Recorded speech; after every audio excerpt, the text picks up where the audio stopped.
Guys, what's going on? You are listening to ThisWeekInGeek.net. I'm your host, Mike the Birdman, but I'm also joined by Alex, the producer over in Kitchener. So you might be wondering why I'm a little less energetic in today's introduction to the show. Not that it's anything ominous or anything, but we do have to acknowledge something that has happened over the last week or so. And that is that we unfortunately learned of the passing of one of our longtime fans, and he was actually on the podcast on Terrible Warriors a number of years ago. We're talking about Volsar the Abra, aka Andrew Rempel, and he passed away a couple of days ago, and we are very saddened to hear of his loss. And I posted his obituary on my Facebook the other day, just so other fans and community members can mourn him. And in his obituary, he asked that people do something or buy something that'll make them happy and think of him. And the last interaction I had with Volsar is during Terrible Warriors. We were playing Ravenloft, and he was Chad, son of Bob. So obviously a goofy fucking name to begin with. But he had some really memorable stuff. And one of our good friends, Jen, drew this encounter, and we saw it in our Discord server, which was kind of funny to see that after so many years. And what I bought in honor of Andrew is reminiscent of the time that we did spend together. So we got a dice dungeon that looks like a gimbal, like those things you'd see in, like, you know, the Kennedy Space Center or, you know, any number of different science fiction properties. And the dice I'm going to put in it is the press dice that I got last year from Wizards of the Coast, which is made of Swarovski crystal. So I've got a D20 made of crystal, and that will now live in the dice prison. And that is now the avatar of Chad, son of Bob, and forever he shall be remembered as a terrible warrior, a fan of TWIG, and a good kid. He was some of the most enthusiastic that I've met in a really, really long time. And actually, Alex had a chance to actually meet him in person at Con Bravo a couple of years ago. Yeah, it was, I guess it would have been, 4 months or 5 months after I had officially joined TWIG, and I went in your stead because it was right when you started having some mobility issues, and you were like, I just don't feel up to this amount of walking around a convention, and that probably proved to be, you know, the right call at the time. And so I went, checked it out, got to meet a lot of the people that you'd recorded with. And shortly before leaving, because I was only able to attend the first day, he came out with some friends, and Justin was there and some of the other Terrible Warriors. And I took a picture using one of their phones for them, and I had completely forgotten about it. But that was my only in-person interaction. We had also received a fair amount of feedback for different shows we were recording at the time. It was in our experimental transition phase where I guess we would have called it, TWIG 3.0? Yeah. 1.0 was the original crew. 2.0 was Nerd The News rebrand. with Blanchard, and who that kid kept it alive for a while where we weren't sure, where you weren't sure how the show was going to go. And this was sort of the rebirth when it was you and I and a couple other people. You know, he was one of the few that gave us regular feedback that was like, I like that, or I like the direction you're going, or maybe change this, do that. And it was always constructive and very happy to be an enthusiastic listener. And then we, didn't hear much. And, it was just because we were transitioning hosts and all this sort of stuff. And we had disabled comments on new posts on the website, because the best way to stop spam is to not have comments available that way, and have us, just take feedback through other social platforms. And, with the pandemic and everything hitting, I don't think it just slipped our mind. We hadn't noticed that he hadn't talked to us in a while. Yeah, it's funny. About 2 or 3 weeks ago, I was up late one night and I was just browsing Twitter, and I distinctly remember, I wonder what Volsar is up to. And because I've got like thousands of followers on Twitter and people that I follow, and I went over and I'm like, he hasn't updated in a while. I wonder what's going on. And I completely forgot that I had him on Facebook, and it wasn't until Justin told me this past weekend of what had transpired. I also wrote over on his wall this weekend as well. So, Well, it's a side effect of, like, I'm somebody who I have connections on Facebook that are some fans or some listeners, but for the most part, mine is a fairly smaller affair. I keep it that way. Yours is a much more open thing where you've got thousands of people, so you can't keep track of every post that, you can't follow everybody. So things can slip by, and when you do notice it, it's like, oh crap. yeah, so it's unfortunate to hear. So thank you, Andrew, for being a fan, for being a friend, and just giving us some memorable moments and some memorable laughs. We definitely will not forget you, and I'm looking forward to meeting Chad, son of Bob, again someday. So, with that heavy stuff out of the way, let's move on to the show we are planning on doing as of last Friday.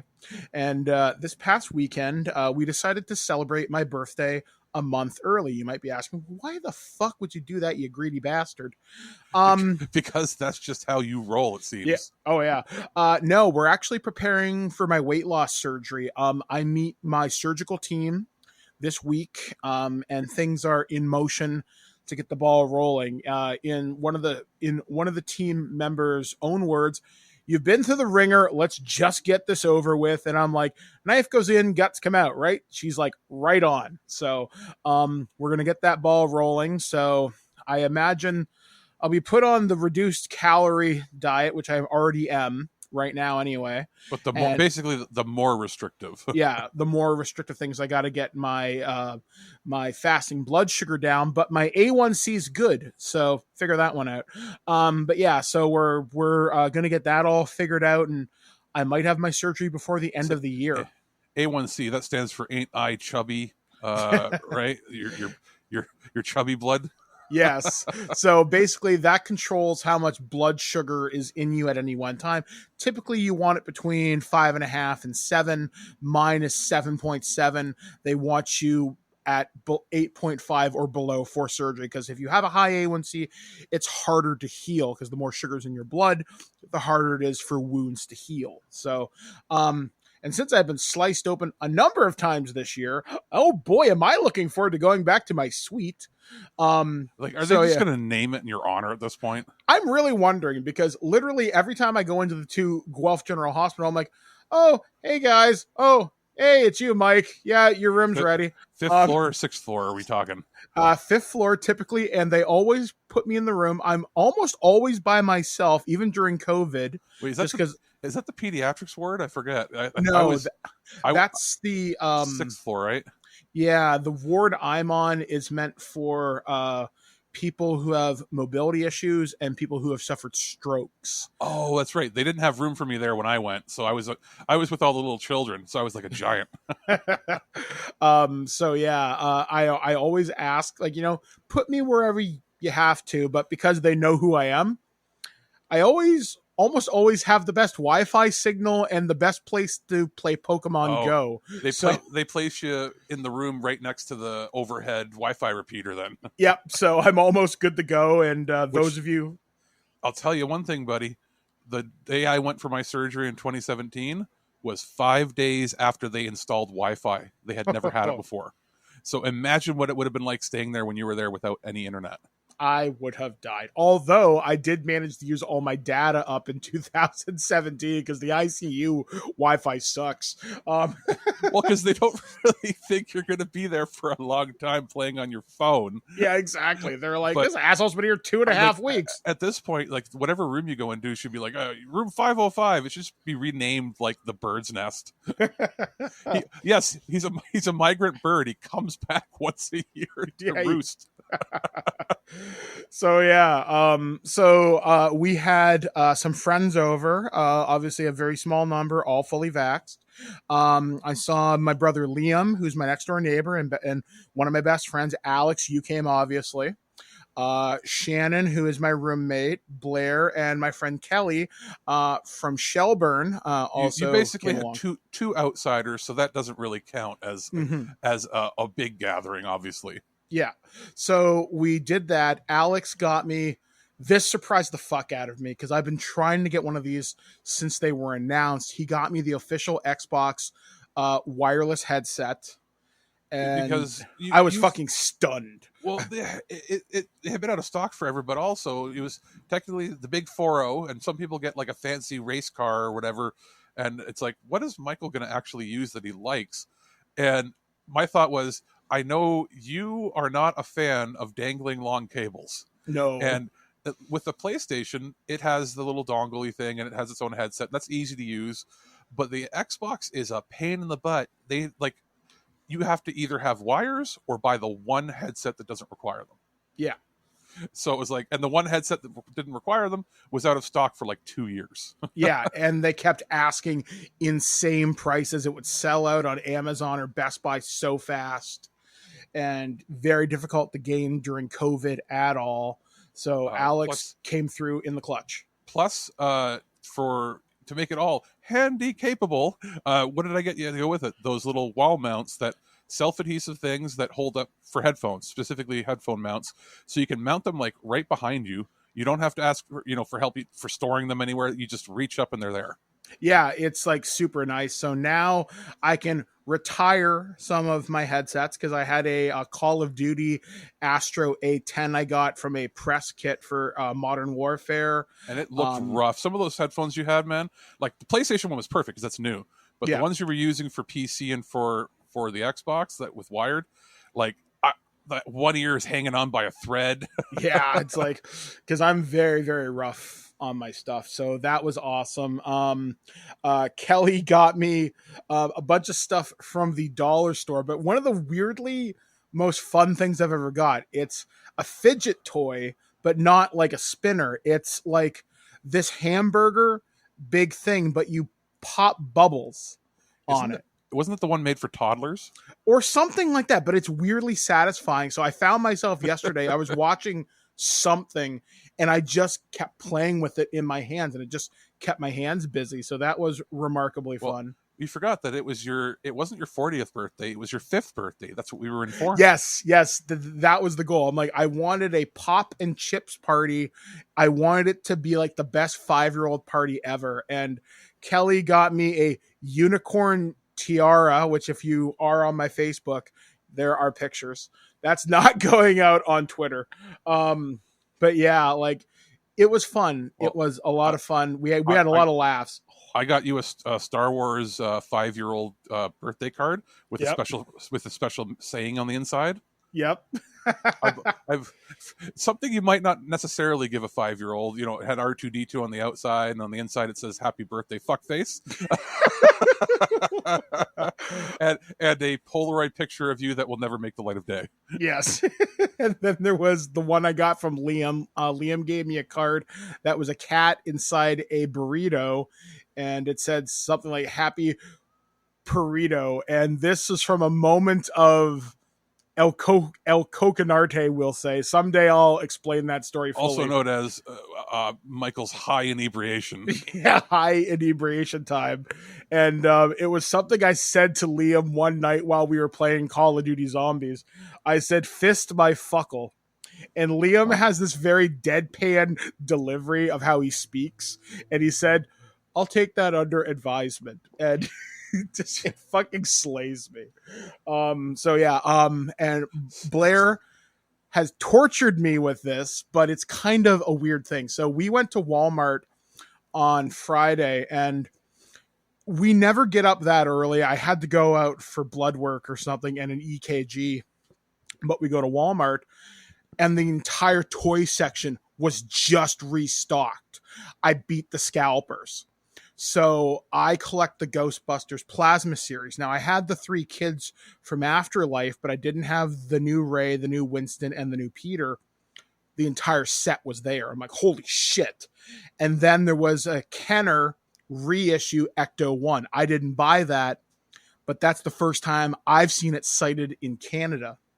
There was a Power Ranger toy that shouldn't be in Canada just yet. Although, oddly enough, I had to call Amazon because I placed an order for this thing almost a year ago, and it says it was delivered. I'm like, no, it wasn't that. And it's in my hand right now from Walmart. So somebody fucked up here. So anyway, I got that. And then the toy I'd been looking for since it was announced was Transformers Galvatron from the Netflix series. And I was so happy.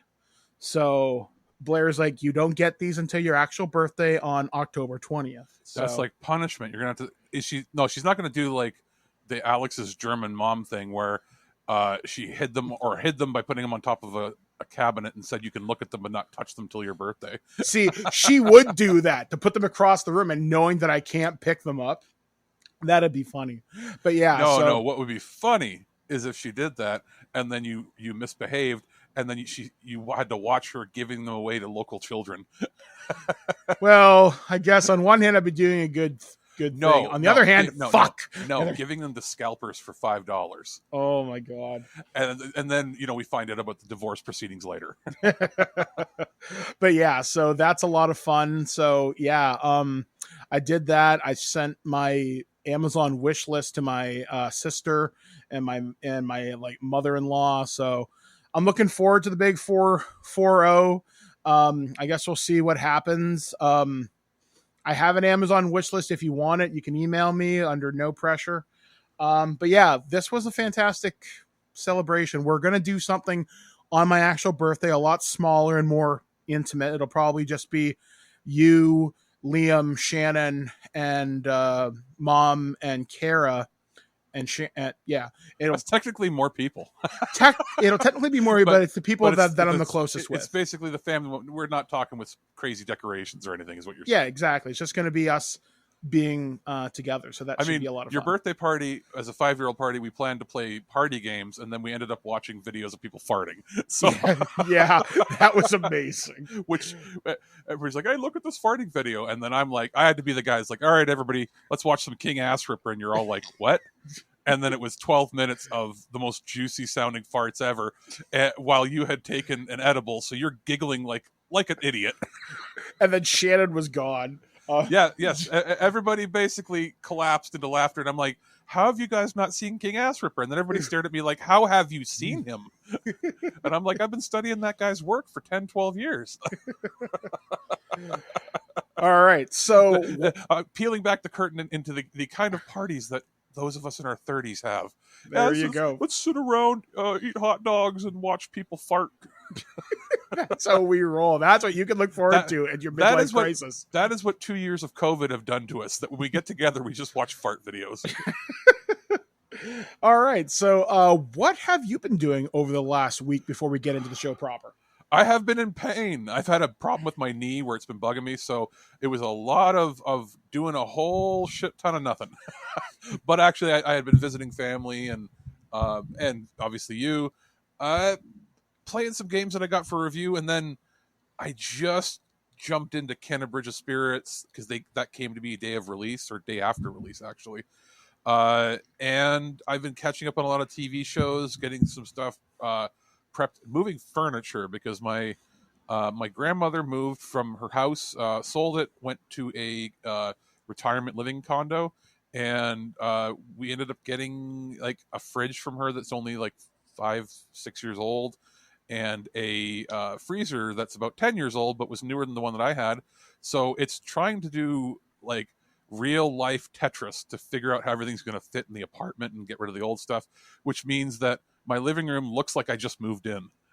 So this is a rare recording where I had to move my recording equipment into the bedroom, for just so that I could feel comfortable and not be surrounded by a whole bunch of chairs.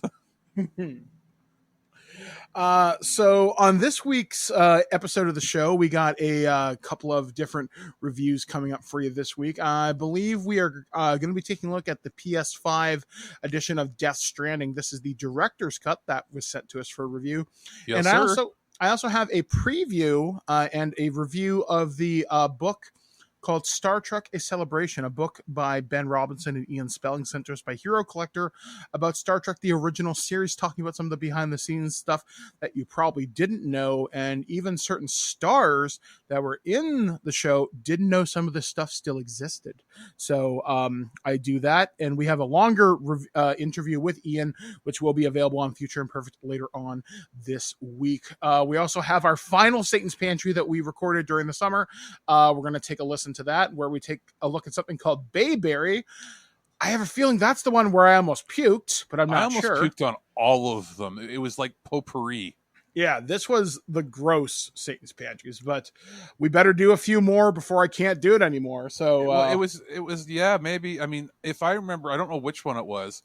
It was like somebody took a mandolin slicer, sliced very thin potatoes, and then soaked them in like a potpourri water solution and then fried them. Yeah, it was not a fun time. So we are going to take a break here on ThisWeekInGeek.net, and we're going to take a walk into the wasteland with a weird baby strapped to our chest. This is Death Stranding Director's Cut on PlayStation 5.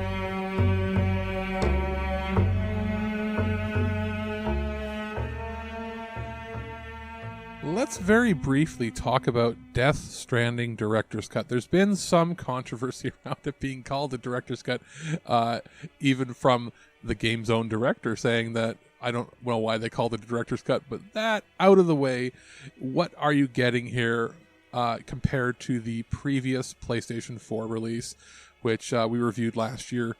And what you're getting is obviously an enhanced version for the PlayStation 5 that visually, to my naked eye, doesn't look substantially hugely better as far as visual fidelity in the base mode. I'll say this because I played it on the PS4 Pro. I had replaced the internal hard drive with a SATA SSD, so it was going to be the best possible experience you could get on the PS4.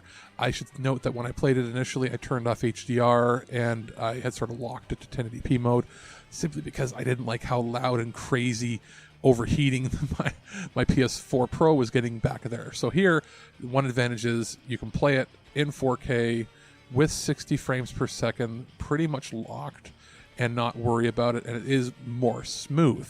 So that's what's more noticeable, other than the fact that, yeah, it's a higher pixel count on the actual fidelity, but like as far as graphical settings for the world, it doesn't look substantially different, except in how it performs when you're walking around. And walking around you shall, as this is the walking delivery simulator game. Don't need to go into the story because we talked about that last time, and just the things they added here, like the racing rink, the like car racing thing, the jumps, the robot helper, all those things are quality of life upgrades and that are much better implemented than I would have initially expected them to be. They seem to work quite well and did improve my overall experience. Obviously, loading times are not an issue on the PS5, so streaming data in for the world data is perfectly implemented, works better than it ever has. There's very little pop-in, if anything at all. It just seems to work. Audio-wise, it's exactly as it was presented previously, with great surround sound audio. And I would say that the most improved and interesting feature here is the ultra-wide screen support. So, PlayStation 5 doesn't support ultra-wide as far as an ultra-wide resolution monitor. So how do they get around it here? Well, it's sort of it's a little misleading in that it's not that it changes the resolution per se. It changes the internal rendering of the aspect ratio. So it basically plays the game in CinemaScope.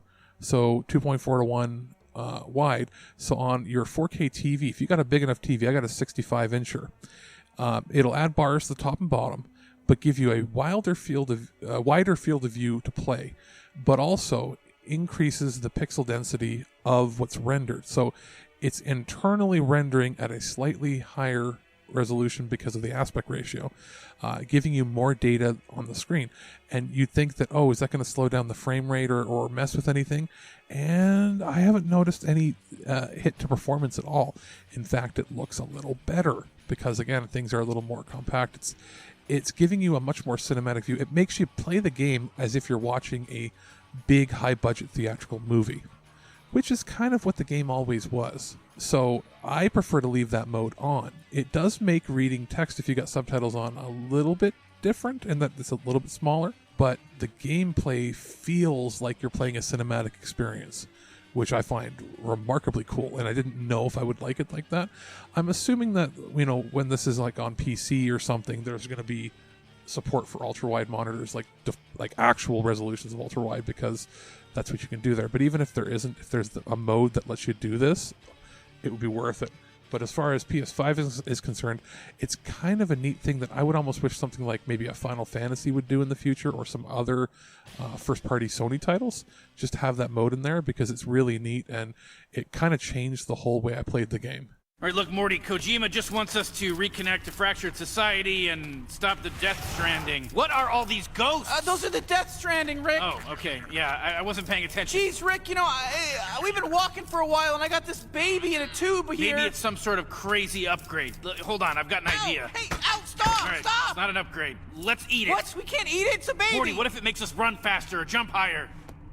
Okay, let's eat the baby. The Prime Minister of Sweden visited Washington today, and my tiny little nipples went to France. Gossip, rumors, panic in the streets. We're lucky. This Week in Geek News. Welcome back to ThisWeekInGeek.net. I'm your host, Mike the Birdman. That's Alex, the producer. This is the news. You got to listen to it because... Well, why else would you be here? Sorry, you don't have to. Man, this is what happens. Someone is holding a gun to your head. Listen. When you go off the cuff, it's like, you got to listen to it. You don't have to, but since you've downloaded it or are streaming it, thank you, and please continue to do so. We do appreciate it. Or at least I appreciate it. Michael is saying you have to. I'm saying we're thankful that you are. Yeah, okay. Love me. I'm the good one, right? Yeah, I'm not Amanda Waller from Suicide Squad. You don't have a micro explosive in your head. Or do you? Anyway, so let's go on to this week's stories. Our first story comes courtesy of Kotaku, and this honestly caught me a little bit by surprise. LeVar Burton no longer wants to be Jeopardy host. After hosting the game show in July, Burton told the Daily Show, "It wasn't the thing I wanted after all. The internet's mission to help LeVar Burton become the host of the long-running game show Jeopardy has come to an end now that Burton himself isn't interested in the gig. This adds another chapter into this summer's odd saga of who will host Jeopardy." In an interview with the Daily Show's Trevor Noah, the former Reading Rainbow host and Star Trek actor explained why he was no longer interested in hosting the show. "The crazy thing is that when you set your sights on something, they say be careful of what you wish for, because what I found out is that it wasn't the thing I wanted after all," Burton explained on the Daily Show's September 16th episode. What I wanted was to compete. I mean, I wanted the job, right? But then when I didn't get it, I was like, well, okay, what's next? Back in April 2021, Burton himself made it publicly known via Twitter that he wanted the role. The previous host, beloved personality Alex Trebek, passed away on November 8th, 2020 after a long battle with pancreatic cancer. This prompted Sony to field a series of guest hosts while figuring out the game show's future. Many online pushed hard for Burton to get the role, and he did end up guest hosting the show from July 26th to July 30th. Other interim hosts, including the surprisingly solid Aaron Rodgers, the completely awful and idiotic Dr. Oz. However, it was revealed on August 11th that the new host for the show would actually be executive producer Mike Richards. Many suggested he had essentially picked himself to host the show. Others just found him boring and a bad choice. None of this really mattered because just a week after becoming the new host, Richards was out following the reveal of sexist, racist, and anti-Semitic comments he'd made on a past podcast episode he produced. Eventually, he was completely let go from Sony late last month and is no longer the executive producer on either Wheel of Fortune or Jeopardy.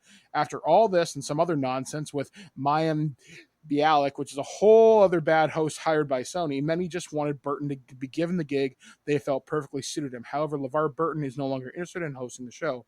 "The opportunities that have come my way as a result of not getting that gig, I couldn't have dreamt up," said Burton. "If you'd given me a pen and paper and said, well, so what do you want to do? What do you want this to really look like? And if it doesn't include Jeopardy, I wouldn't have been this generous to myself. Burton did tease that one of the new opportunities might be a totally new game show designed for him, telling The Daily Show he and his partners were trying to figure out what the right game show for LeVar would be. Meanwhile, Sony has announced Mayim Bialik and Ken Jennings will host the remaining episodes of Jeopardy for the rest of the year, though Variety reports that the hunt for a new permanent host is still ongoing.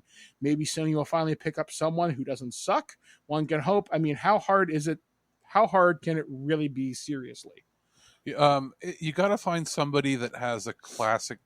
It's dry wit. Well, it's one of the few shows where you have to have the classic game show look. It still does have that look, and it will be cheapened if it doesn't. If you have somebody too relaxed, like Pat Sajak is great for Wheel of Fortune. Yeah, because it's more fun. It's more kind of jovial. Yeah, but he couldn't host this. No, like a better choice. Wrong energy. Yeah. Somebody, you know who would be good for it, but I Bill think Nye, maybe? he's too, well, yeah, but he's too animated. And as far as somebody being too old, maybe what's the guy that played Elaine's boss on Seinfeld, John O'Hurley or yeah, John O'Hurley, who we actually interviewed on the show about 10 years ago. Didn't he host the Family Feud for a bit? He did, actually, and John O'Hurley's not a bad choice, but I think you need somebody. You would expect him to slip into the Jay Peterman thing. Yeah, but you need somebody with like classic game show hosty kind of looks, like the guy from he was from Married with Children that played the neighbor. Was it Ted McGinley or Ted Gimley? Oh, yeah. You need somebody that looks like a bullshit car salesman who also happens to be smart. And you know how hard that is to find? Yeah. I'm trying to think who I would pick. I want someone. Bill Nye would be a big choice for me just because of the association with him being that smart. But the problem is Bill's a little too animated. He's a little too animated, and he's a little too geared towards kids and how he presents himself. Another choice, and this is probably going to be an unusual choice, but to follow in another Star Trek alum, I think Robert Picardo could do it. Oh, probably. Because he does have that energy. He can dial it back when he needs to, but if you want to fire back with a razor sharp wit, Bob is remarkably funny, so he could really bring that energy and be like, oh, that's the doctor from Voyager. Yeah, and but again, we're discussing people in their 60s or older. Yeah, so it's like you kind of need somebody young. You got to pick somebody in like their 40s, maybe. Yeah, that's somebody that'd be willing to do it for 15, 20 years. So somebody in their 40s who is mostly known as a character actor, because you can't get a leading person, or it kills their career. Like they're not, like, you know what I mean? Like, yeah, basically this is your new retirement gig. If you want out of acting, sure, you have to do a few long seasons. Or if you're willing to do low budget movies, or be a guest person on roles, or do a streaming series in the summer or something, because they usually take like a 4-week break sometimes when something they do these shows. So like you've got to do something. You got to be somebody who's semi-active at acting, but is also competent. And that's the hard thing to find, because back in the day, being a host, like a gig like this, when they were casting them in the 70s and 80s, like there were a lot of people to come from. There's not really anybody left. Like you get people like Wayne Brady hosting stuff, but they always come across as hokey and goofy. This was sort of the last one that had a bit of class to it. You know, I thought of someone young enough, but I don't think they would do it long term. Paul Bettany from the Avengers, Vision. Too big. He makes too much money. Yeah, he makes too much now. But I figure because Vision, I guess he's alive after WandaVision, so I don't know. I'm actually surprised. I guess because it's a Sony property. Actually, hell, Dan Aykroyd couldn't. But again, he's so old.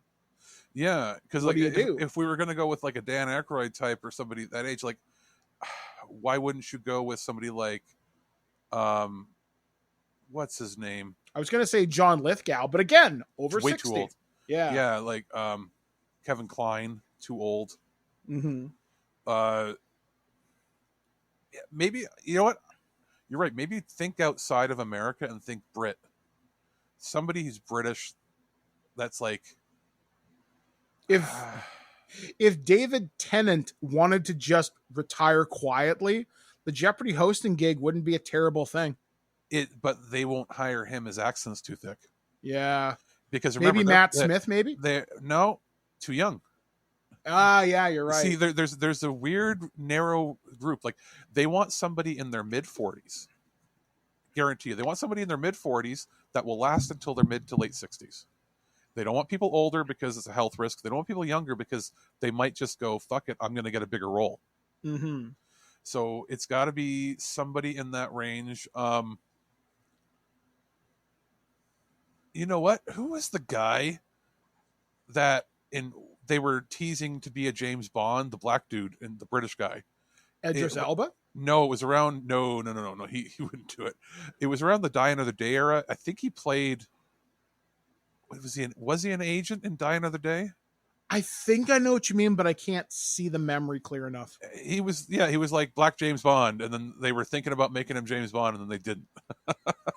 That would have been like you want somebody who can really kind of class it up a bit. Okay, he's older. He won't do it again because he's probably getting too many roles. But somebody like, why am I drawing a blank? I know his face. Gary Oldman. Somebody like that. Somebody like that. He's in his 60s, maybe too old. Lawrence Fishburne, but he's a little too old too. Too old. It's got to be. I don't know. It is a hard. Because who could do it? Who? Like he's still acting. Maybe they could juggle it around his schedule. Colin Firth. That wouldn't be a bad choice, actually. His accent is like the Queen's English, so it's not like hard for Americans to understand. He could totally do it. There's a few others, and I'm not just picking guys. I mean, the trouble is to get a working woman actor, like an actor.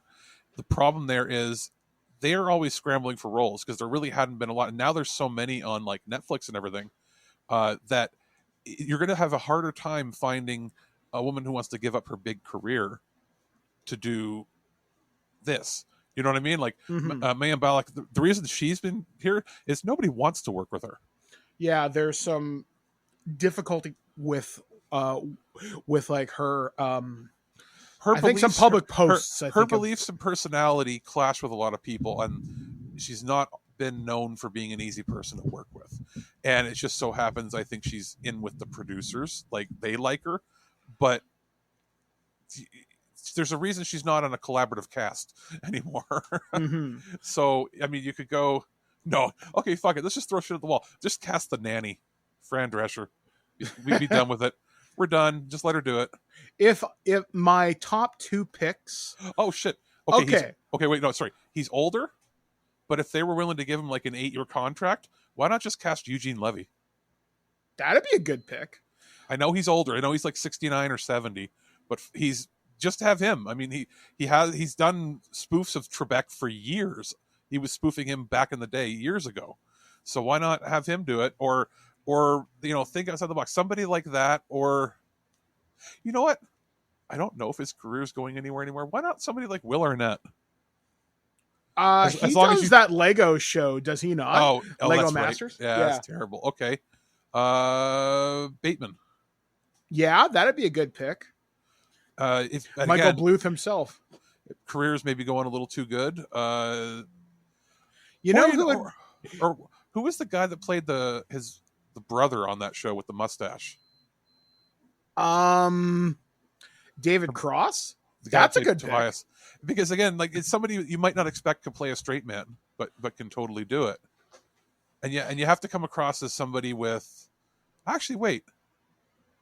He's a little old. I don't think he's that old. Why don't you just get Jon Stewart? Yeah, I mean, if Jon Stewart's willing to come out of semi-retirement anyway, he's going to be doing a show for Apple. Okay, so he's like a weekly Daily Show type thing, but like, basically his Daily Show, but weekly on Apple. I think this year it's coming up. I mean, if like John Oliver wasn't at the height of his career right now, he'd be a great pick. Yeah, or fuck it, maybe just cast a woman, get I don't know, do a multi-year contract and pick up somebody. That woman Ghostbuster from 2016. Help me out. The blonde one, Kate McKinnon. She's too in high demand. Like for movie roles, it's got to be somebody like like up and coming, or who's like- already established but doesn't do a whole lot. like a younger Kathy Bates. Yeah. You got to have an actress who does a lot of character work, but isn't in such high demand that she's doing 4 or 5 movies, in a row. What about Gillian Anderson? Okay, she does a lot of streaming shows and stuff. You could definitely get somebody like her. Yeah. Just have Scully ask you questions. And That'd be then- pretty cool. And then in the off season, she can do her 6 weeks of whatever streaming show she's doing. Yeah, so that works out perfect. So I guess we will see what happens to the end of this Jeopardy problem at some Just point. know that there's going to be a revolt if Mia Bialik takes the role permanently. Yeah. There will be people that turn it off, and not just like, oh, it's a woman hosting. It's not going to be that. It's going to be that people can't stand her. I don't feel her chemistry. So this next story comes courtesy of comicbook.com, and this is very important to keep in mind as we approach the holiday season. Report surging demand and supply chain problems could lead to toy shortage during holidays. Stupid window, go away. Do people play with toys anymore that are under 40? That's a joke for you. Yeah, you would really wonder at this point. We're just a little over 3 months out from Christmas Day, and the holiday rush to get toys to put under the tree might be more difficult than ever in 2021. A major report from Reuters goes into great detail about issues with shipping and logistics across the globe that have resulted in toy manufacturers like Lego, Funko, and Mattel having to seek new means in getting their product into stores before the holiday season. Retailers like Walmart and Target are reportedly having to get creative to make sure their shelves are stocked, as the importing of toys, dolls, and games in the first part of 2021 has reached record heights. According to the outlet, toy manufacturers, including Funko, are using pricey cargo planes, routing shipments to new seaports, and asking retailers like Target to do their own shipping. The COVID-19 pandemic has resulted in major disruptions for shipping costs and timing around the globe, especially as the virus itself continues to impact pivotal sections of the supply chain. They note there have been more entire port and plant shutdowns in Asia as a result of the continued spread of COVID-19, further delaying materials for shopping stateside. Isaac Laren, CEO of MGA Entertainment, the company behind brands like Bratz, Moxie Girl, and Poopsie Slime Surprise, is quoted as telling Reuters, "There's more demand than we can supply." Wait, Poopsie Slime Surprise? That's what I thought. I see these for sale at like EB Games all the time. That sounds like the name of an obscure European porno. Oh dear. Previously, shipping toys from their East Asian manufacturing plants to the United States was the standard, but as Reuters reports, many companies have begun chartering airplanes to get their goods to America. Another person interviewed for the piece, Neil Jones Saul, global head of Air Freight Flexport, told the outlet, one-way charter planes now cost $1.2 to $1.5 million, making an increase of nearly 3 times the traditional cost. There is no capacity left. It would almost take a miracle for you to find charter between now and the end of November, early December, Jonas Saw said. So basically, yada yada, corporate speak for, we're looking at 3 to 4 times the expense to bring the toys over.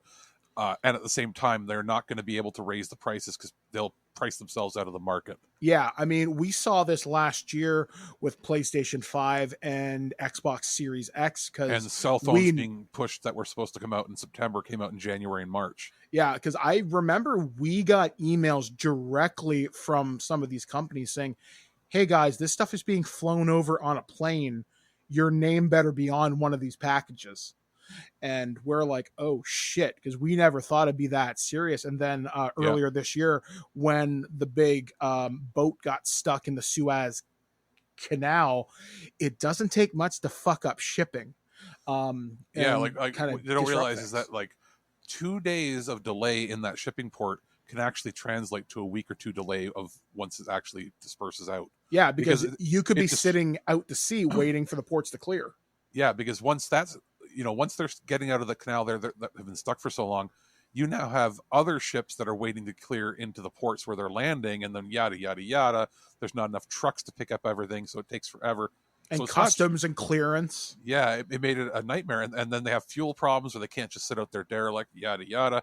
So you look at this and you go, we knew it was going to be bad when we were contacting companies and being like, hey, about game systems last year, and they're like, we don't have more than like a few to give out to outlets, even to even if you just wanted to review the console and send it back, we don't have enough for that. And that was the first time we'd ever heard of that happening. It's like, oh, they like we're talking like Sony doesn't have enough consoles to give out to the press at all, and they're making like IGN and other companies share, which was pretty bad. And then we're like, okay, the only reason the actual physical games weren't delayed is because what people don't realize, those aren't actually pressed overseas. Nintendo makes all of their cartridges for their Switches in Japan, I think in China, but as far as Blu-ray discs and Ultra 4K discs that are used for the PlayStation 5, those are all pressed in Canada or Mexico. So there wasn't a delay in software. It's just, that's why you could go to a store and you're like, how come they have like 100 copies of Spider-Man but no consoles? It's because the consoles are made in a different country. Yeah, it's going to be a nightmare for certain things. It brings up the question, there's a couple things. One is, again, how many kids, like I don't have kids, you don't have kids, but how many kids buy as many toys or is into as many toys as we were when we were kids? Like when video games were there, but you spent 50% of your time playing with action figures. What is the ratio of video games and electronic entertainment to physical entertainment nowadays? You know what I mean? Like, well, yeah, I mean, maybe like a kid might get like a Batman, but are they going to ask for the whole set? Yeah, because when I went to Walmart, as I was mentioning, when I went for my birthday, popular franchises like Fortnite are still very much on the pegs, yet stuff that's a little more specialty, like say He-Man and Masters of the Universe, and even the new Kevin Smith show. But this also made me pay attention. The WWE and the AEW stuff like that gets decimated. Forget about Marvel Legends, forget about Transformers. And that I've seen a kid buying a Transformer once in 2 years. And how many of it is people 25 to 40? Yeah, it's always collector ages. Now, some people take these things out and quote unquote play with them. I like to bring mine out, pose them, and then put them someplace nice. Yeah, I'd like to think that the wrestling ones are maybe in a unique category where, yes, it's the collectors and people our age buying them up, but I'm willing to bet a lot of them buy them and play them with their kids or have them out when they're watching TV. Like, when you were a little kid and you'd get the X-Men toys out, you'd watch X-Men on TV. Mm-hmm. That I still think that happens with wrestling, where they get their favorite wrestler out and they'll pose them and play with them while they wait for the wrestling match to start. Mm-hmm. So like that's there. But the other point I was going to make was, at what point are they going to do the cost evaluation and go, hey, it's 3 times as much to ship out here. It's going to be that way for at least a year. Let's add up the cost we're going to have. Is it actually going to be cheaper for us just to open up a production facility in North America or Europe than then it would be like, yes, it might cost us $1 billion. Like, what if Mattel or Hasbro goes, fuck, it's $1 billion to start up a new factory to manufacture our toys, but we're spending $1.5 billion on shipping this year. Yeah, I mean, honestly, do that. The government would love to invest in, if you could have a fairly green factory, you could take advantage of so many government subsidies, and you would supply jobs to a region. Exactly. And then when they're like, oh man, but the labor cost is 10 times as much. Yeah, but the labor cost would be offset by all these grants that are opening up. Yeah, and plus the fact people in North America are not willing to work for shit anymore, and they shouldn't. And the tariffs and everything, there's a lot of stuff around it that was prohibitive. The main prohibitive thing was always the cost of labor, which is obvious. I mean, you're paying 10 cents on the dollar for China. But the other major factor was how cheap it was to ship from them, because they would have these large volume deals. Well, if the shipping is no longer better, then the only thing you have to eliminate is the labor issue. And you know how you can do that? You can open up a factory here and maybe actually have a good tool and die maker design an automated system that makes them. You might not need 1,000 factory workers. You might only need 100 skilled workers, and that end up being cheaper than paying the Chinese people to do it. Yeah. So it's always been there's no need to change because it's working and we don't want to spend the money on research and changing. But now I think a lot of companies, even toy companies, are starting to look and go, hey, like if I was like a chip manufacturer like Texas Instruments, I would be going, hey, maybe it's time for us to come back. We've been slowly shrinking since the 70s. But like, I think Texas Instruments and maybe the ARM Corporation are like the only ones that still have silicon production facilities in North America. Don't quote me on that, but I think they might be. And it's usually only for like very expensive, specialized, like industrial equipment, because obviously they can charge, an arm and a leg for it. But I would seriously, if I was a silicon manufacturer or looking at that GaN technology where it doesn't use silicon, it uses a different material, that was considered too expensive because they're like, oh, it costs about 3 or 4 times to produce. But now we're starting to see companies use it in their chargers to make the chargers smaller because they're more resistant to heat. Well, it's like, if that's the kind of thing that can be made in the States for less than it costs to make the silicon over there now, China's not even going to realize until it's too late that, hey, everybody in North America and Europe and even South America and maybe even parts of Africa, depending on where the industry starts up, they might start taking manufacturing away from them. And then what do they have? Because China's entire economy is based around selling crap to us. So. Yeah, I mean, it's going to be a different economy in 5 years. So hopefully, if you have kids or if you have anything you want, might I suggest sourcing it now if you can. So source it now or make it yourself and make your kids disappointed. Look, I carved it out of wood. I made you a toy, and then you watch them cry and cry and cry. I mean, I guess one advantage, so to speak, is if you're playing video games, you don't necessarily need physical. You can just do digital, which is what I do. So there are options. So our last story this week, we've been following this story all summer, and how could you not follow it? This story comes courtesy of Kotaku once again. Blizzard's chief legal officer quits amid lawsuit. And there's more to this that we'll addendum at the end here, by the way. Yes. So Claire Hart, who's been the company's top lawyer for 3 years, resigned last Friday. Blizzard Entertainment's chief legal officer, Claire Hart, has resigned from the embattled company. She announced the news in a LinkedIn post yesterday, saying that last Friday, September 17th, was her final day. Hart, who had been in the role for 3 years and who had previously clocked a decade at Google, according to LinkedIn, did not cite a reason for her resignation, saying only that the past 3 years have been full of unexpected twists and turns, but I feel honored to have worked with and met so many great people at Blizzard and across the Activision Blizzard business. Blanchard. Yeah, there you go, Blanchard. You just inherited a company. Outside of a short break, in her words, Hart did not mention what was next in the pipeline, nor did she respond to a request for comment from Kotaku at the time of publication. It's impossible to ignore the circumstances in which Blizzard has lost its top lawyer on July, and then it goes into the background of the case. This is clearly to cover someone. She's getting out while the getting's good. She knows there was something wrong. Well, this is the clear I'm going to turn state's witness category. And to add to this, as of breaking story that just happened, they lost the one lawsuit with one of the government agencies. I think it was the SEC or the California one. The California one. It's like multiple millions. I think it was 16 million. Like, it was like a slap on the wrist, basically, because it's like 10% of Bobby Kodak's bonus or whatever. Not even his salary, his bonus. But there's other cases still open that are much larger. More. And now the SEC is getting involved. And after the lawyer left, some people from the Overwatch team had left. The head of Overwatch left. And again, I'm just looking to take a break from the industry. Really? Is that correct? So I think these people are leaving before they become the sacrificial lambs.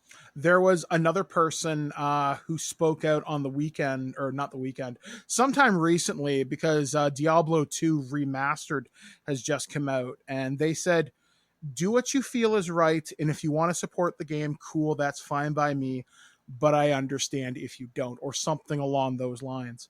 And I know we here at TWIG, when we get the new Call of Duty, we're going to cover it, but we're also going to tell you the exact same thing. Do what you feel is right. If we find it fun, we'll tell you. But there's also major problems at this company. Yeah, and again, like, how many times do you have to say 90% of the staff are fine and good people? Yeah, it's just the 10% that are dickheads that make usually the most money and are usually the most terrible people you can imagine. And their culture trickles down to everybody else. Yeah. How, with all this bad press, all this horrible shit happening, how the board of directors hasn't found a reason to get rid of Bobby Kotick? He's going to get like a $500 million severance package. Why doesn't he just leave? What does he need that much money for? Yeah, like I don't understand. Like at what point? Like I'm not being you're being a socialist commie. At what point is enough money to live off of the rest of your life? And he has enough money for his next 10 generations to live off of his family. Why does he need more? Why doesn't he to save them, be like, all right, I'm gonna leave, you want to shake up, blah blah blah. He could start up 10 companies with the money he gets. Why do they feel the need that he has to be there? Yeah, like there's some weird, like I don't understand corporate culture. I really don't. Is it that he has cold, unfeeling, beady eyes? Is that why they're afraid to say it to his face? He probably steals your soul, like if you're ever left in a room alone with him. I'm pretty sure you just hear "I'm the leprechaun" every time the lights turn off and he's in the room. But he just has that. He has that look. Like, could you just picture his eyes turning red and his teeth getting longer for a second? Just money. I need money. I need me pot of gold. I need money and fuck women. That's apparently his attitude, I guess. Like, that's so terrible for someone to be so powerful and so rich, to be such a scumbag and to turn their like kind of head at things. It's just I don't get it. To only make a comment like when it appears that you would be in trouble. Yeah, it's such horseshit. But like the money he gets as a bonus is more money than 80% of game developers in the industry will see in their lifetimes combined. Yeah, like it's disgusting. And he creates nothing. Yeah, like I've never seen Bobby Kotick creative director. Like as far as I understand, he just maybe approves deals, hangs out in his office. This is the crazy thing. He's not even a good businessman. He's just in the right place. That like he bought stock in the company and became God. And it's the same as Bezos. Bezos is the king of Amazon because he was the only person with a business acumen that joined the company in like 97. And he rose to the top and made a couple good choices, but didn't actually make anything else. You know what I mean? Like the most creative input he's had with Amazon has been, I like the Expanse and Lord of the Rings, so let's spend money on those shows. And hey, I want to go into space because fuck Richard Branson. Yeah, like, that's basically it. So it's the same thing. You get to that 0.01% super wealthy, and it doesn't matter what they do; they don't care. Yeah, because he's basically Lex Luthor without the charisma. Now, I did read something, and I have to read a little deeper, but it looked like active players across all Activision Blizzard games went down by 12 million players in the last month. I know their stock price has dropped 20% since the beginning of this year. It was something about all their, like between the MMO and all their online players and active people on Twitch, it was like 12 million less in the last quarter. It doesn't surprise me because Call of Duty has had multiple problems this year with Warzone and hackers. I mean, me and Liam used to play all the time, but the latest update broke the game where we'll play a round of zombies. We might get fucked by one particular glitch. And I know they've been having major hacker problems. Like the main, which I never played. Even the beta got hit by hackers. So, I mean, I am somebody who I only play single player modes, and then I'll play a team-based mode where nobody can join but people we know against, us versus the CPU. I don't like most online games, so I didn't get to experience that. But I'm hearing that people are furious with just how their online game has been for like 2 years now.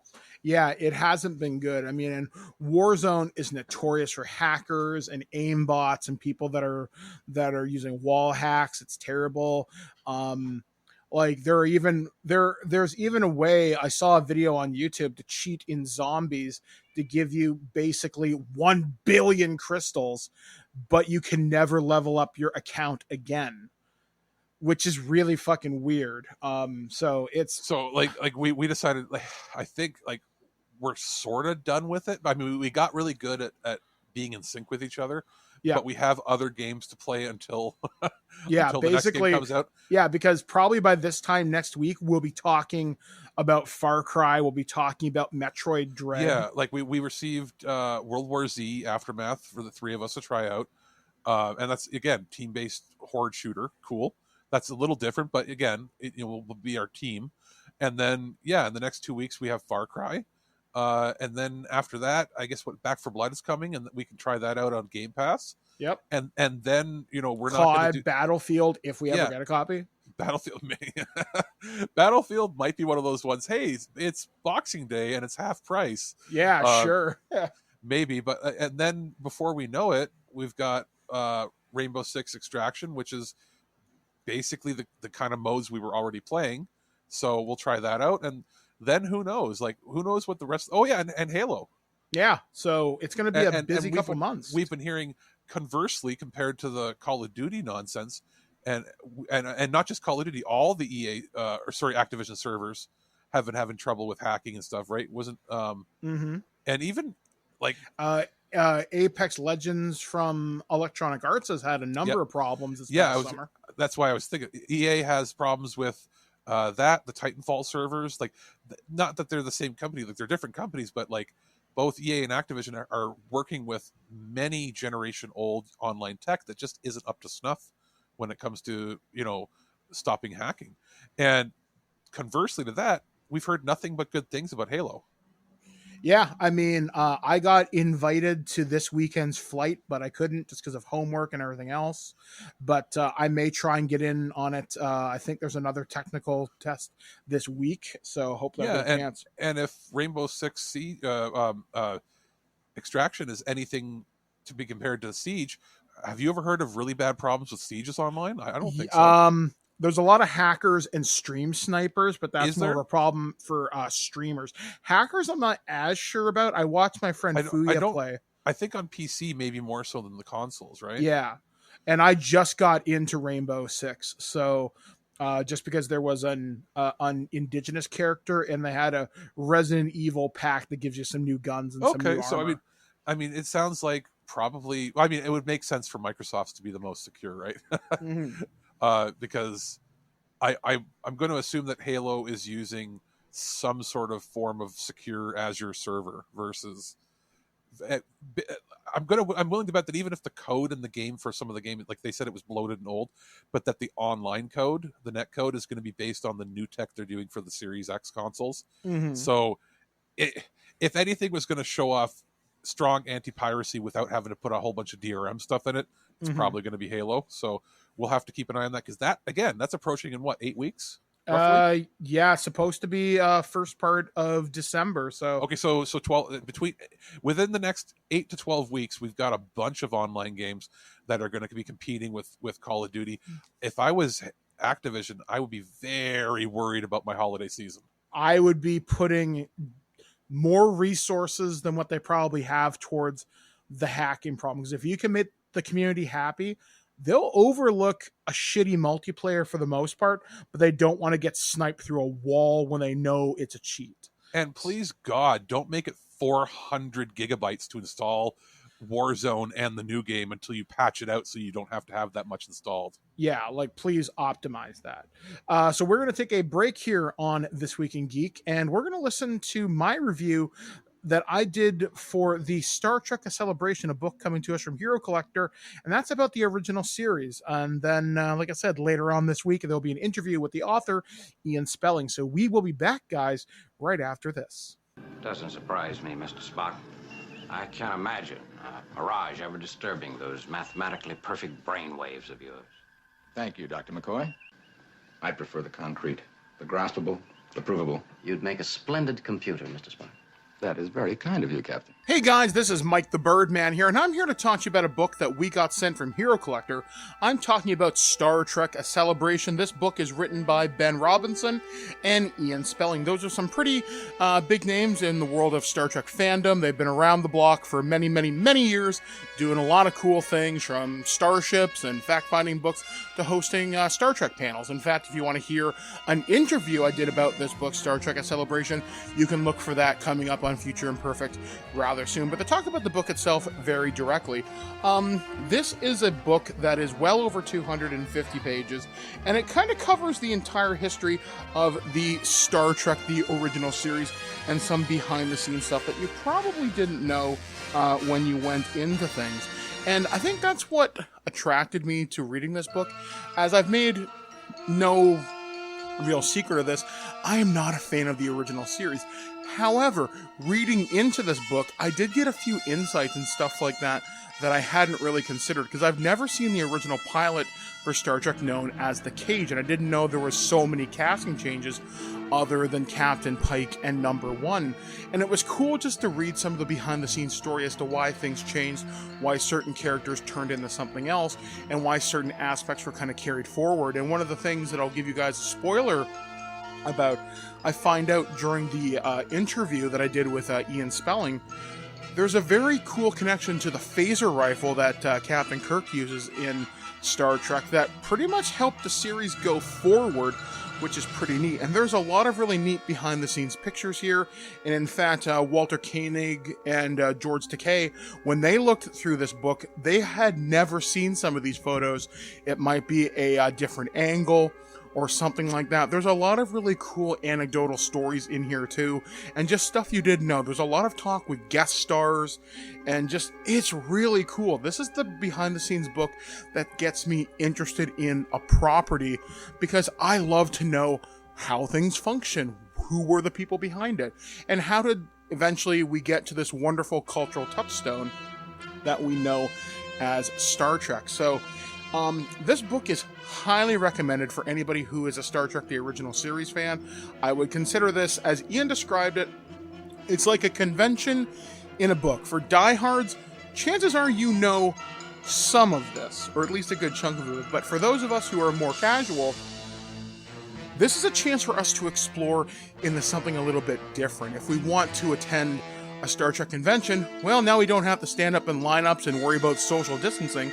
It'll just come right to us, or transport, if you will. So Star Trek: A Celebration from Hero Collector Books by Ben Robinson and Ian Spelling gets a most definite Starfleet recommendation from us here at This Week in Geek.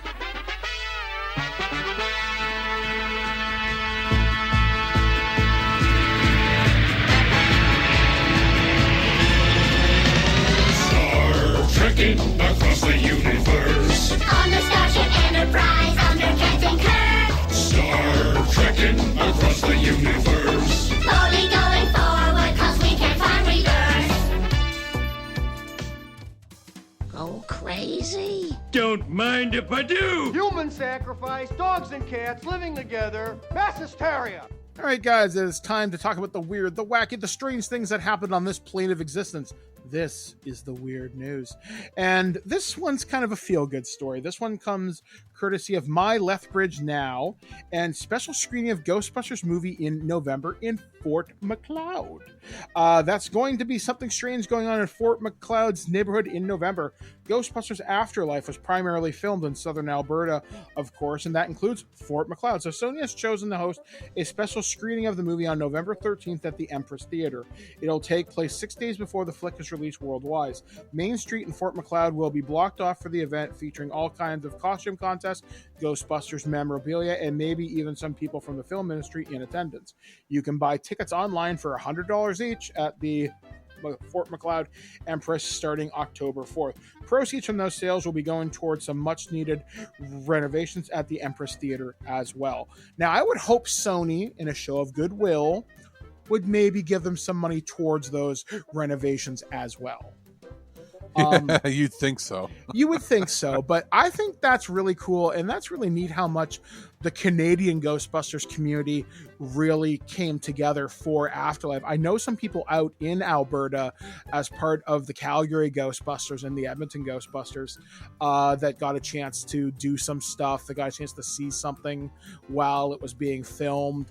And the Canadian Ghostbusters community is so friendly. There's actually a guy on YouTube. His channel is Ghostbusters News. Turns out he's from Owen Sound. And I watched this. You found the singular other person that's not lame from there? It's weird because I was looking at him and I'm thinking, I know you. I know your voice.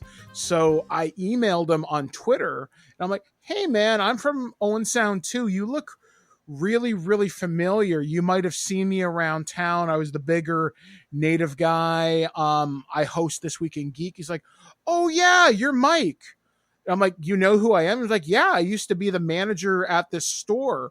And I was like, holy shit, dude, that's awesome. So we started talking, and I sent him some of my last Ghostbusters memorabilia I got from 2016. I can't remember the restaurant, but this PR woman went out of her way to get me some of the Ghostbusters memorabilia from the restaurant promotion that was going on at the time. I even had this huge vinyl No Ghost logo, but it was meant to be mounted on.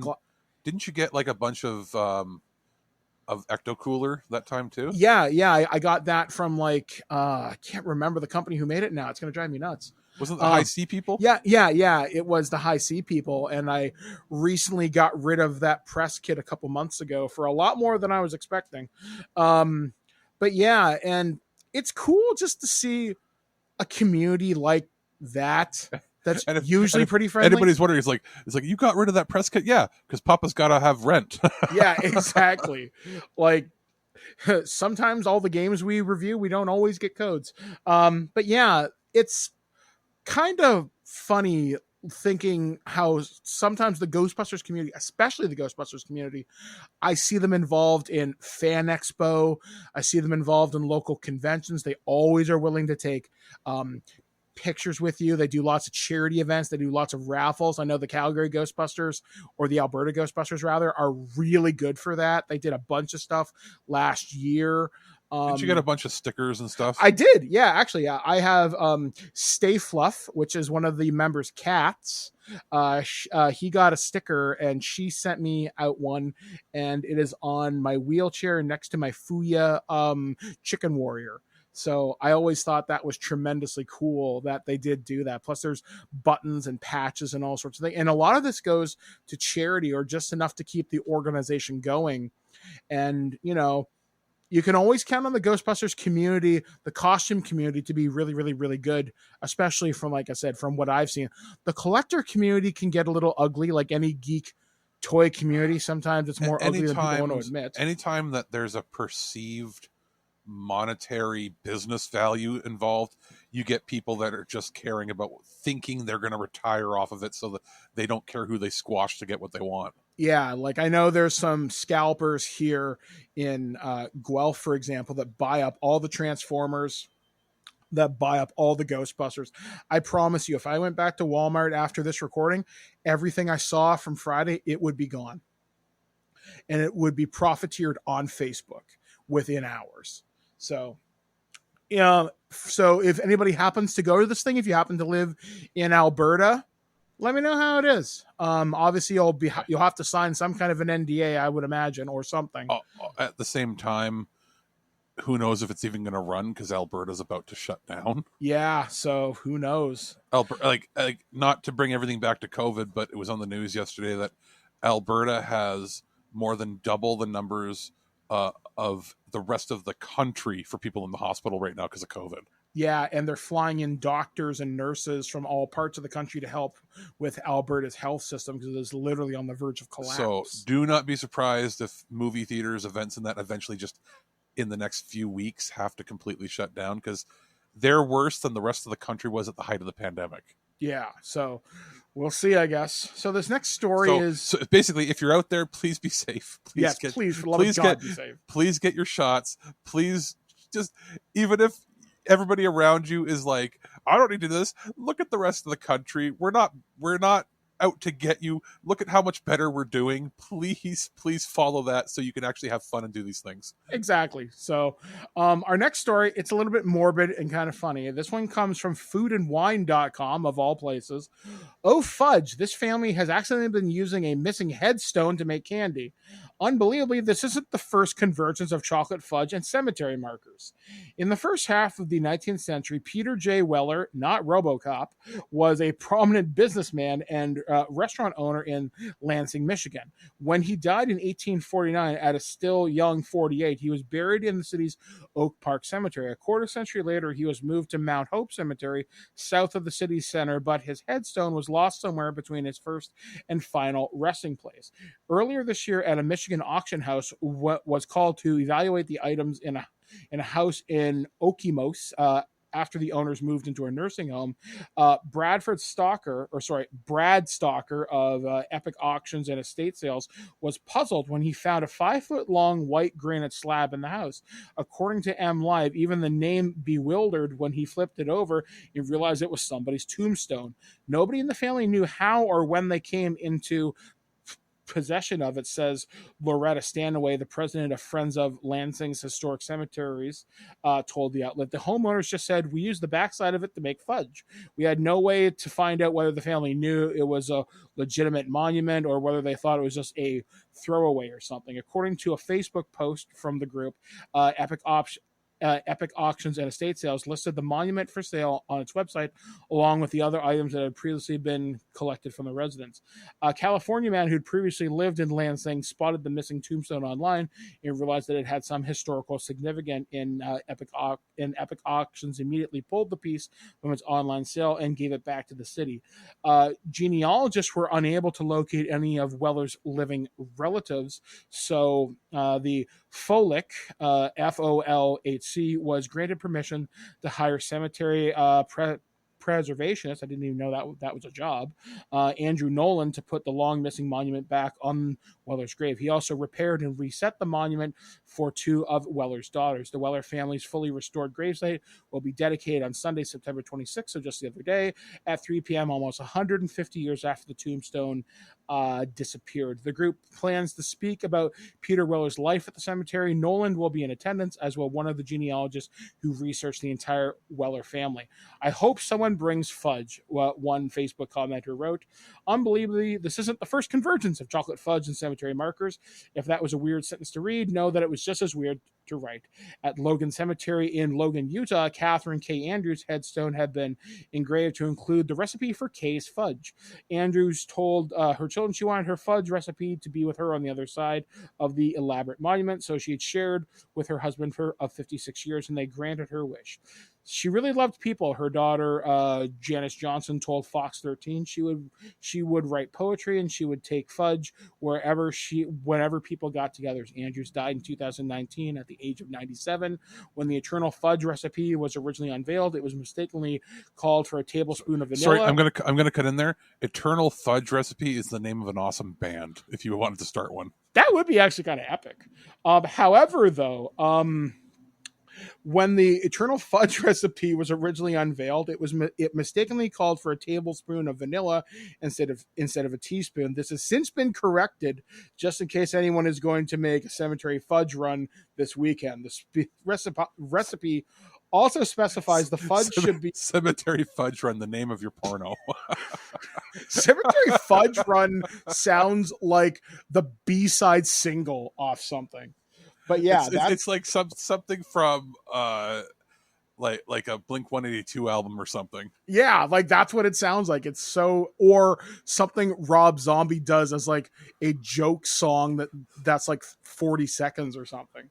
But and, yeah, and also, what was the one job position? You said it was like cemetery preservationist. I mean, you just have to be really good at Google and finding books, I guess. We already know why that job was created. Everybody saw Poltergeist and what happens when you don't have that. Yeah, if someone's gonna fuck with graves, make sure they go back in the proper hole. Yeah, that's weird. It's funny how often grave stuff gets mixed up, or you find things in weird kind of places. And there's a weird aftermarket for like, there was something I saw last night on Twitter. It's not directly related to the cemetery, but dead people adjacent, I'll say. Somebody has a D20 made out of human bone. Wow. Yeah, well, I mean, just Jonathan Davis from Korn, right? He has, was it the microphone stand that's made out of real bones? Jesus. And I know we talked about this on the show before, where I think it was the kid from Florida supposedly or Greece or something made his dead uncle into a guitar or something. Yes, but that wasn't that. Yeah, it was either Europe or South America. I'm thinking Europe, right? Yeah, I want to say it was Greece. It was either Greece or Florida. So 2 terrible places. Greece has a wonderful, rich history, and it's just shithole to live in because their economy tanked really bad. Now it's one of the most dangerous countries in the world, and I feel bad for any of our listeners in Greece. You're probably a wonderful person, but good Lord. I feel so bad for you right now. But yeah, it was so strange. So Eternal Fudge, I'm glad Mr. Weller's grave is finally in its proper place. Unfortunately, I couldn't find any living relative. Eternal Fudge of the Shit-Stained Mind. There's a movie parody for you. Oh boy. And this final story comes to us from metro.co.uk. Panic staff chase giant moon on street as it escapes from festival. It may seem like total lunacy, but a popular event in China became embroiled in chaos this week when its star attraction escaped. Every year, East Asian countries celebrate the Mid-Autumn Moon Festival, which coincides with the rise of the full harvest moon in September. Lavish decorations are often used, including giant balloons of moons. And it all went wrong when one of the balloons managed to roll away from the festival celebrations in Henan province on Monday morning. It sped down the road as panicked staff chased after it in an attempt to rein it back in. As bizarre as this phenomenon appears, it is, however, not the first time this has happened. Another moon started to float away from festival celebrations in Fuzhou, Fujian province in the east of the country in 2016. It was blown free from its tethers by strong typhoon winds that year that then caused havoc on the streets and even crashed into cars. Why am I getting visions of Batman with Jack Nicholson saying he stole my balloons? I was thinking more Indiana Jones running away from this thing because this balloon is huge. Okay. What about we mix both of them together? Just whoever the festival organizers. The wind stole my balloons. And then there's just a bunch of people running in terror as this thing is rolling down the street. There are some pictures of these guys just trying to run after it, and just how big it is compared to it dwarfs them by several lengths of people. Basically, what if the Macy's Day Parade and all the balloons decided to murder people in the streets? Yeah, basically, what if the balloons got free and demanded blood? So, fortunately, nobody was hurt that I understand. But the pictures of this, there's even some video of this. It's funny, and it's kind of nice to have a weird news that isn't depressing for a change. So we have. I mean, for all we know, if they said it came out of China, right? Yeah.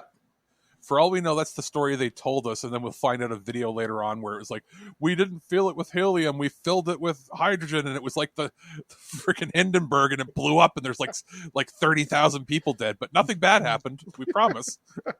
You don't know. You can't trust the news coming out of there. It's true. Or, people make mistakes, and I guess just one guy forgot to tether something down, but it happens. Well, again, just because you did the math on how strong your cord needs to be to hold it in place. If again you showed like 2016, the wind was so strong it blew it away. Like an object that big, unless you actually are physically testing it multiple times, writing down on paper what the math should be is completely different from reality. Yeah. Plus, if you try to anchor that into the street or into a building, you then have to take that into account too. And just because it's anchored doesn't mean it's going to hold. So again, thankfully nobody was hurt. So hopefully you've enjoyed this edition of the weird news only on ThisWeekInGeek.net. But as we leave you this week, me and Alex are going to torture ourselves one more time for your pleasure. So enjoy us eating whatever the hell this is and our very visceral reactions. We will be back, guys, right after this to close out the show. Welcome to hell. You wouldn't even serve it to a pig. It's inedible!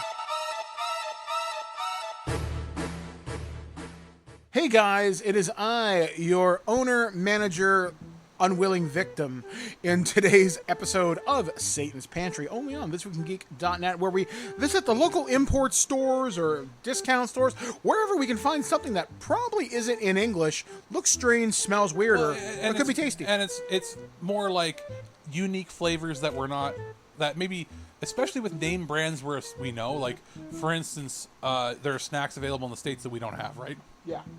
And vice versa, where it's like, hey, this might be a common flavor in another country that we're not used to. Let's give it a try. Mm-hmm. So, and maybe it'll turn out like that awesome, what is it, like the honey barbecue or whatever it is? Yeah. The for the corn chips in the States, like that stuff's so good, and it's a flavor that's just not available in Canada on any product. So, in today's edition of Satan's Pantry, what do we have? We have another, and I'm thinking final, bag of international Lay's. And this one, I was saving to last because I wasn't sure if it was going to be good, but I don't... Well, we're batting 0 for 2 right now. I thought it was lychee, and I like lychee. Yeah, I like... We had lychee candies 2 years ago. Yeah. No, was it lychee or durian? I thought the durian candies were really good. Oh, no, the stink... I liked it, but I'm weird. Man. The Lay's... This is Lay's Bayberry. What the hell's a Bayberry? I don't know. I think it's another product. It doesn't say where it's from, but I'm assuming it's China. This is another sort of pink and green. It looks like a lychee on the front, but then I look.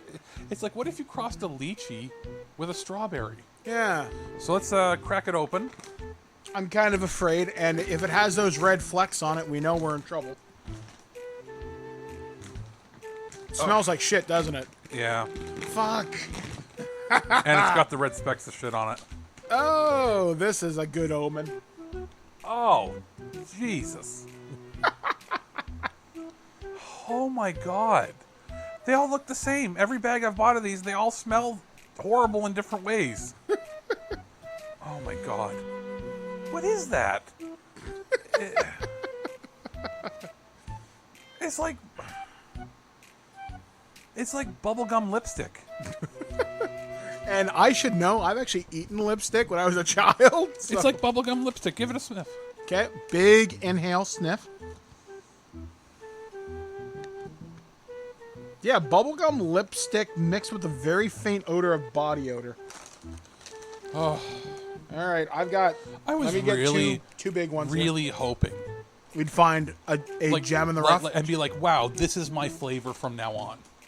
Because that has happened. Yeah. Like, we've had things that are import, and we always go for it. My thing is Pocky, but that's a big deal. Well, but there are these Japanese buns I get all We're the having to get some Walker's chips, because they have, like, liver and onion and stuff, but they're also Lay's, but over in England.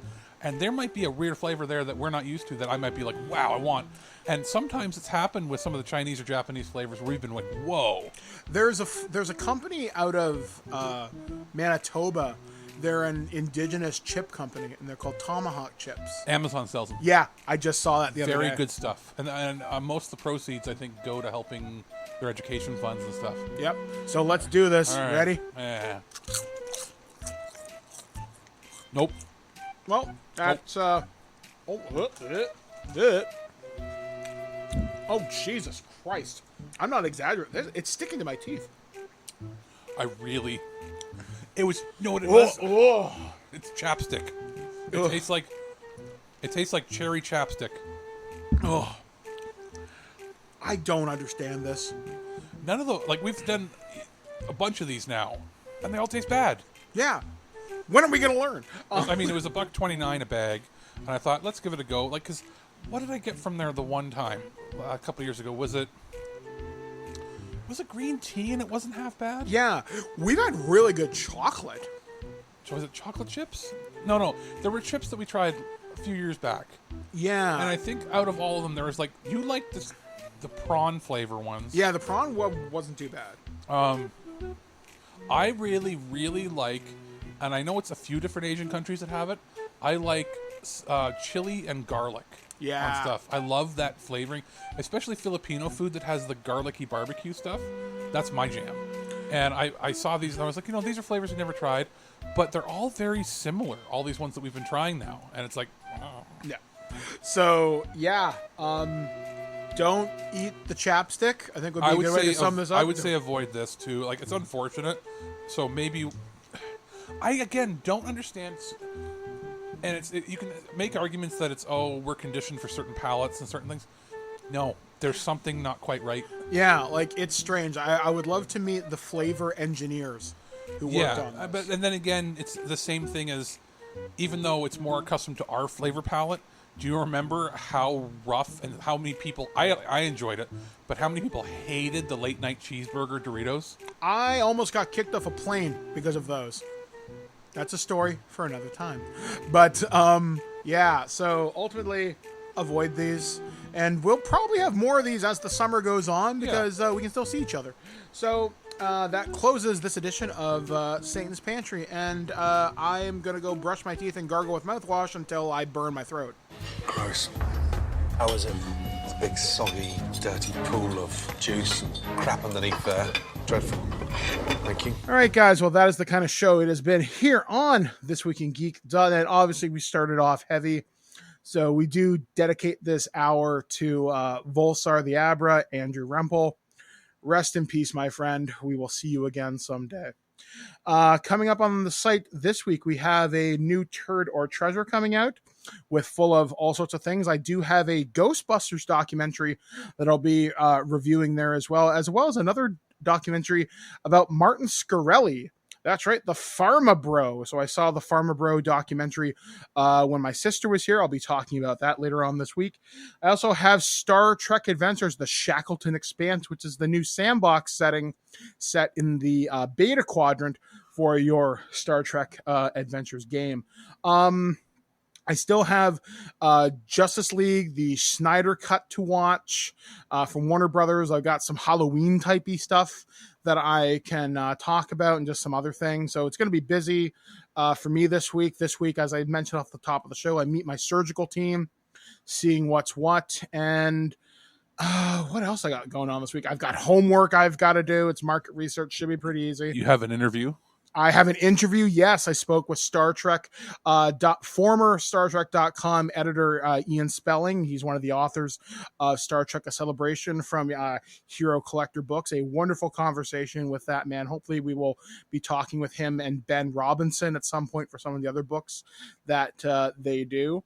I should have a new Nerds of the Third Power, though I know Dr. Gonzo just recently had some surgery, so I don't know what his status is right now. So that might be a week or within the week or maybe 2 weeks. Yeah, I'm not 100% sure because it's always up in the air because when you're healing from surgery, if you don't take it low and slow, you're going to have a bad time. I have a kit of all these art supplies where I was like, I'm going to do painting while I recover. No, you think you have the energy till you come back and you're like, no, I can't do shit for like a lot longer than you expect. Yeah, like it just takes it right out of you. So we wish him a speedy recovery and hopefully he recovers well. We should be doing a Future Imperfect at some point soon because I know Lower Decks is starting to wind down. We still have to do more of our season 3 TNG watch through at some point. The plan, I think, right now for that is TNG plus Lower Decks. We've got the new shows coming up. Foundation just started, which I watched the first 2 episodes. I know Aaron has. I think Steve might want to be a part of that. He's going to check out the show and determine whether he wants to talk about that. But that's definitely going to be, at the very minimum, an Aaron and I discussion because we both have read the book. Yeah, I'm going to watch the first 2, and if I like it, I'll... Super high budget. I will stick with it. Like, it's stupid high budget. I watched it and went, oh, man, Star Trek... Take notes. Yeah. So we got that coming up. There is talk of us doing a prototype because we just had the PlayStation Direct, or we've had a Nintendo Direct as well, plus whatever happened over the last few months. And it's been busy, but there hasn't been anything super significant outside of the Nintendo Direct, if I had to be quite frank. Like you can pick bits and pieces from the PlayStation one was very well made, but like, we were going to do a few at the end of the summer, but all those showcases after the first initial E3 stuff were lame. Kind of lame. Like, you could pick out, it wasn't worth talking about. So now it's going to be, a 1-hour discussion probably on the second half of the summer leading into the fall season. Yeah, now that may just be you and Ken because you guys have a lot more insider knowledge than I do. Turns out I've shifted to tabletop adjacent, but I still have strong opinions on games. You haven't been paying quite as much attention, which I feel like The Game Awards will be different, though. The Game Awards are always where we generate a lot of really good content. So we'll be definitely covering that. And if that happens after December 12th, we will do it because we always do it. Yeah, it'll coincide around the time of our gift guide, and then also whether it be part of that discussion where we'll probably do, here's the Game Awards, here's what was covered, and what our games of the year were. Yeah. Now, because next week's show will be taking place during October, that means for every week, you're going to get a special classic episode of past conversations that we have had with James Rolfe, the angry video game nerd, and that will lead up to our Halloween discussion that we recorded earlier this summer with James about the Night of the Living Dead movies. And that was me and Alex. We talked for over an hour just about the various ideas, plans, what we thought, interpretations. I do repeat myself at one point because I think I was having a really bad pain night. But it was still a really, really, really good time. We thank James. I don't think it was quite the, hi, I'm Mike. It wasn't quite that level. No, this one was a lot more focused, but I do remember having to fight through the brain fog at like one point. So yeah, I will be having the new episode edited before the end of the month. So look forward to that. But like I said, there's lots of classic stuff that you guys may not have listened over the last 15 years. I'm thinking for James's episode, we're probably going to put that out. My guess would be Saturday the 30th, and then on the 31st, actual Halloween, we'll have our commentary out, which is going to be Halloween 3. Yeah, so that should be good. We're also going to be doing a commentary for Christmas this year. We are still planning on the holiday gift guide, but as we mentioned during the news show there, logistics are going to be interesting this year, so we'll have to wait and see what we're going to be getting sent to us.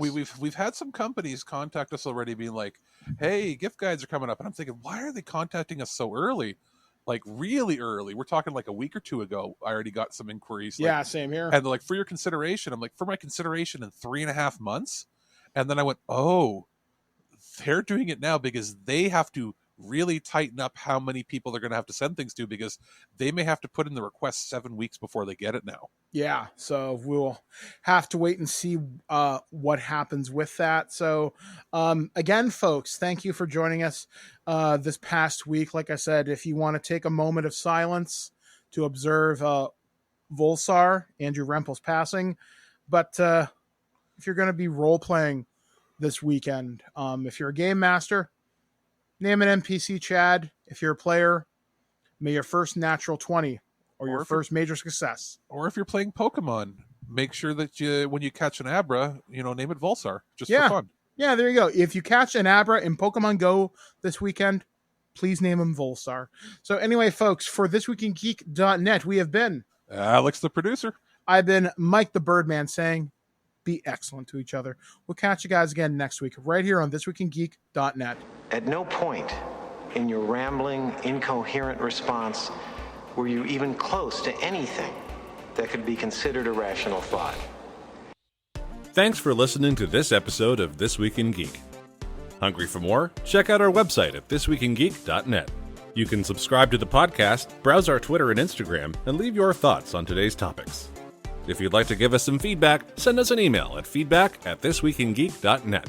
Tune in next time, and remember, lower your shields and surrender your listenership. We would be honored if you would join us. Thank you for your cooperation.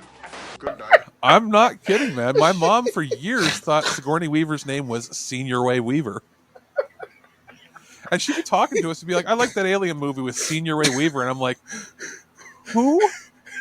She's like, Senior Way. I'm like, she's big. I'm like, Sigourney? And my mom was like, no, you're saying it wrong. I'm like, what?